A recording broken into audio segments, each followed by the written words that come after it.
bonjour à chacun d'entre vous. Très heureux de vous retrouver ce matin encore pour notre partage biblique. Permettez-moi de vous interroger sur une citation biblique. Je levais les yeux, a dit un personnage, je levais les yeux vers le ciel et la raison me revint. Savez-vous qui est l'auteur de ces paroles? Je répète, je levais les yeux vers le ciel et la raison me revint. Eh bien, il s'agit d'un célèbre roi, le roi de Babylone, Nebuchadnezzar. Nous trouvons son récit dans le livre du prophète Daniel. Et la citation que je vous ai mentionnée il y a un instant se trouve au chapitre 4 et dans tout un paragraphe très très fort, un récit qui nous rapporte une expérience très spectaculaire, saisissante que fit ce roi plein d'orgueil et de suffisance, se promenant dans son palais royal.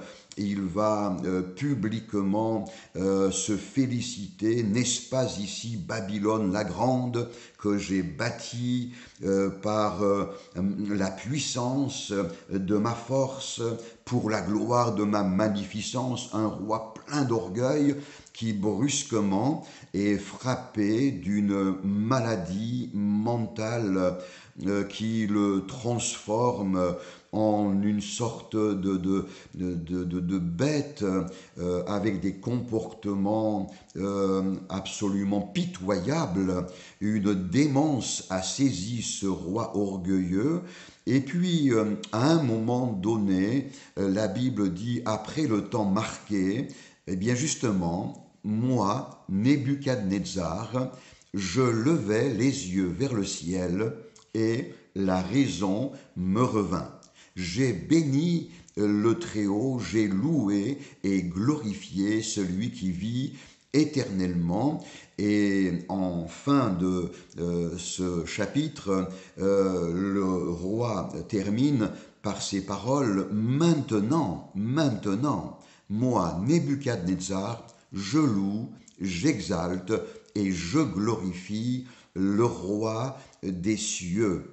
Il vient de rencontrer, de découvrir le seul Dieu vivant et vrai. Mais à travers son expérience, il nous livre une clé essentielle: lever les yeux vers le ciel.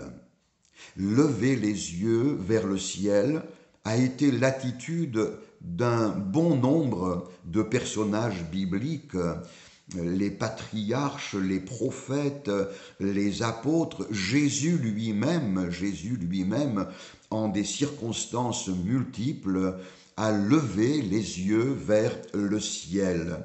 Et je voudrais donner ici quelques encouragements à le faire. Lever les yeux vers le ciel, c'est l'attitude de la foi. Sans la foi, l'être humain fait des fixations sur les éléments terrestres de son existence. L'homme sans Dieu regarde à ses problèmes, se fixe sur ses difficultés, l'homme regarde à ses faiblesses, l'homme regarde aux impossibilités qui barrent son chemin. Il y a cette attitude de l'homme sans la foi qui est complètement dépassé par les événements, impuissant, démuni face aux combats et aux défis de l'existence. Et puis brusquement, le message de l'Évangile suscite en nous la foi qui nous permet d'affirmer ce qui est impossible aux hommes est possible à Dieu. Et la foi nous permet de nous déconnecter des choses terrestres et de porter toute notre attention vers le Dieu du ciel, le Dieu secourable. La Bible dit, je lève les yeux vers les montagnes d'où me viendra le secours. Le secours me vient de l'Éternel qui a fait les cieux et la terre. Lever les yeux vers le ciel, c'est exprimer que nous dépendons de Dieu, que nous nous attendons à Dieu, que notre espérance est placée dans les promesses du Seigneur. Lever les yeux vers le ciel, c'est l'attitude qui va rassurer ton âme, qui va remplir ton cœur d'espérance. La Bible nous parle, je le disais en introduction, des prophètes, et bien des prophètes ont utilisé cette expression « je levais les yeux et je regardais, et voici ».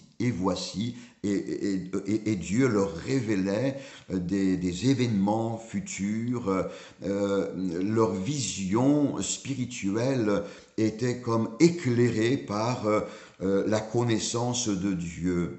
Frères, sœurs, je crois qu'il est important pour nous, chrétiens qui vivons ces temps ultimes,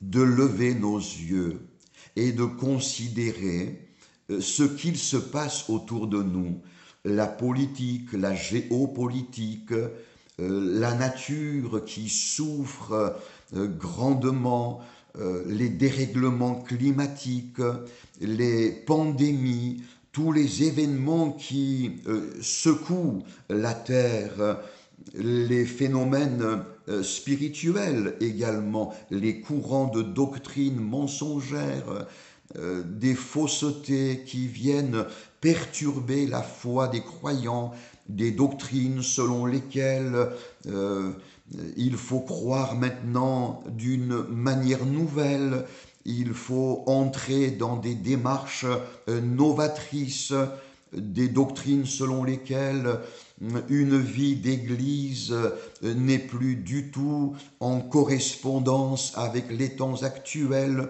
Certaines doctrines prétendent que l'église locale est un schéma dépassé.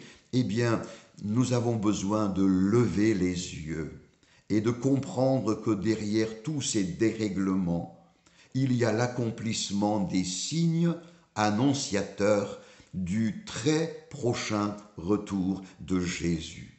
Mon frère, ma sœur, mon cher ami, lève les yeux et prends conscience que la solution te viendra toujours de ton Dieu. Prends également conscience des temps que nous vivons. N'est-il pas temps que toi et moi, nous puissions vivre un réveil spirituel personnel comme ces vierges sages avaient pris le soin de remplir d'huile leurs lampes? Remplissons-nous de la présence de Dieu et veillons à maintenir en nous une foi fraîche et vivante. Que le Seigneur te bénisse. À bientôt.